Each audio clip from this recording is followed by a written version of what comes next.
Hi, everybody, and welcome back to the ROC Podcast. My name is Britt Allen.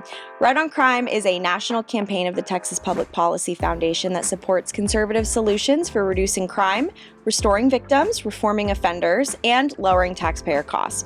Joining us today is a very special guest and a personal friend of mine, my Sherpa at the Texas Public Policy Foundation, Nikki Pressley. Hey, Nikki. Hi, Britt. How are you? I'm good. How are you doing? I'm good. I get to sit here with you, so my day's been awesome. Oh, stop. No, thank you so much for joining us. I know you're super busy, but we really appreciate you coming down and talking about yourself and all of the amazing things you're doing for Texas. So in case anybody isn't familiar with you or your work, could you introduce yourself and tell us what you do here? Yes, my name is Nikki Pressley. I am the Texas State Director for ROC and Chief of Staff. So I get to work with our state directors across the nation. We are in 14 states, so we continue to expand, and there's a lot of work to be done, which is very exciting. But I've been with TPPF for 4.5 years and with Right on Crime for about 2.5. Awesome. So you're not busy at all then? No, not compared to some people, I will say. You guys are a busy crew. You guys do so much for the foundation and for Right on Crime, and you guys are just amazing. So tell me a little bit about your story, like your background. Where did you grow up? Like, how did you become Texas State Director for Right on Crime? Yeah, I grew up in Denton, Texas. I was born and raised Texan. Love it here. Can't imagine being anywhere else. But I grew up there. I went to University of North Texas in Denton. I did not think that I would be working in policy at all. I was not interested in it until I took a family policy class in undergrad and decided to get my master's in family policy as well. I moved down here to intern at the foundation in 2019 as a graduate requirement, and I never left. I was originally doing child welfare and foster care reform here, which still a huge passion of mine. But we had our juvenile justice policy analyst leave, and so I had the opportunity to kind of take on that portfolio, and then slowly but surely took on some criminal justice stuff. And then after session in 2021, I was offered the Texas State Director position, and obviously I took it because why would I ever turn down working with such an amazing team and for such an amazing organization. That's awesome. So you started in family policy, moved over to criminal justice, which kind of feels like they're very separate, but they're kind of not. They overlap quite a bit. Yeah, there's a lot of parallels. I say they're basically two parallel systems, but one, your children are being taken away. The other one, your own rights are being taken away, which I think having your children taken away could also be arguably worse than having your own rights taken away in a lot of ways. So, yes, they are two parallel systems, I would say. They often overlap. So I do really enjoy getting to kind of collaborate with Andrew Brown, our child welfare expert, on a few things that overlap on the two systems. So. Yeah. That's awesome. Well, glad to hear it, and obviously so glad you're at the Texas Public Policy Foundation. You do such great work here. So I want to take that and move into your LAAs. For anybody who's maybe not familiar with what an LAA is, would you mind telling us? Yes. So LAAs are our Liberty Action Agenda items. Each year we basically come up with a few priorities that we want to prioritize for the next session, and in Texas, we have biannual sessions, so basically we have 1.5 years to work on those. So it can be a little difficult sometimes to come up with your priorities 1.5 years in advance because so many things can change. But we just really base them off of what our state needs in that moment and our principles. So. Yeah. So what is on the agenda for you in the next upcoming session?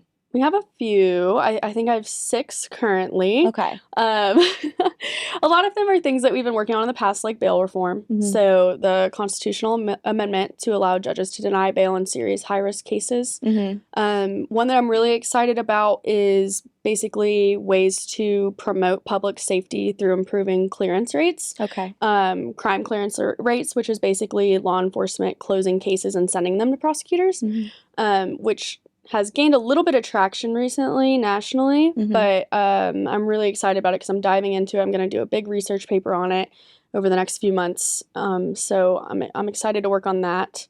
We have a couple things on grand jury reform, which we've also worked on in the past. Civil asset forfeiture reform, which is a big push across the nation. So, yeah, that's a few of them. Again, you got nothing on your plate. You are just off scot-free. Just kidding. You're going to be very busy, and I'm excited to see everything that you're going to do. So I want to move back a little bit towards like bail reform. So you mentioned something about judges kind of having their hands tied in terms of having to set a bail.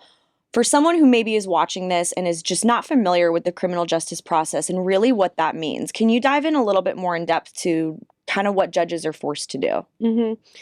So I think to take it down to a really basic level, I'll walk you through the steps, right? So you get arrested. Within 48 hours, you will see a magistrate.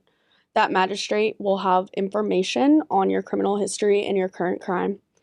And the only way that they could detain someone would be if that person committed capital murder or a few other stipulations that are kind of very specific. It's like if you have 2 convicted felonies, and if it's a family violence case and you've already been out on family, it's, a couple other things that are very specific, and I'm getting in the weeds now. So basically, if you are arrested for murder or aggravated assault with a deadly weapon or aggravated sexual assault, that judge cannot deny bail for that person, even if they believe that that person is a threat to public safety or is not going to appear in court.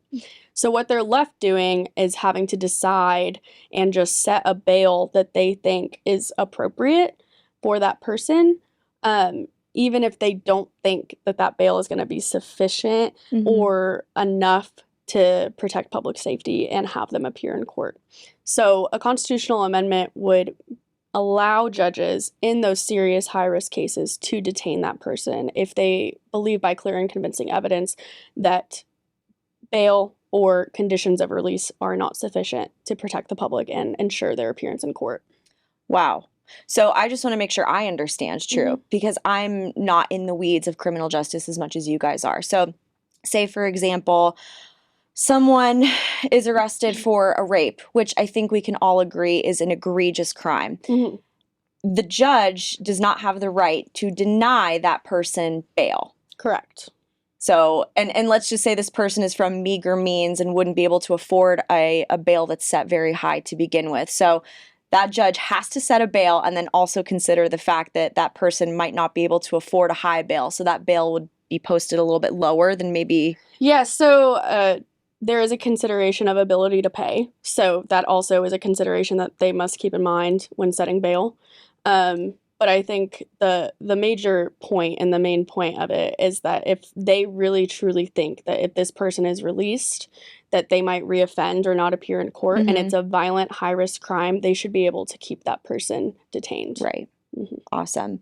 So that's fantastic. And then in terms of clearance rates, tell me a little bit more about what that looks like. I know you said that it is based on, crimes that are solved and then can go to court. Yes. So tell me a little bit more about that and why that's important and how that will lead to public safety. Yeah. So I think I find it fascinating because in the criminal justice space, we focus so much on sentencing enhancements or mandatory minimums when really that doesn't deter crime. And what we should be focusing on is actually having police on the street, because that is a deterrence of crime, and also solving crimes. Right. I think one of the biggest deterrents of crime would actually be locking people up for violent crimes.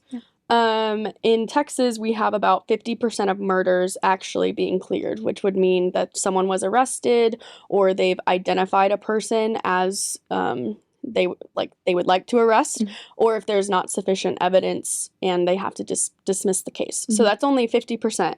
The rest of the 50%, they just have no idea. They're yet to be solved. For rape, it's about 19%, I believe. Wow. And I had a question the other day about that, what about people who don't come forward? These are cases that are open. These are cases that someone has come forward and have not been solved. So that doesn't even include, people who might not come forward. Wow. That's really intense. Yes. Okay. Well, we wish you the best of luck in that in the upcoming session. Obviously, these are things that are very, common sense and would lead to public safety. So I'm excited to see everything that you do with those. Working in the policy space can be very fun.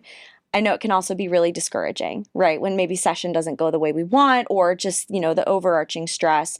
But I would love to know, what makes you feel optimistic about Texas or the country in terms of where we're headed in our criminal justice system?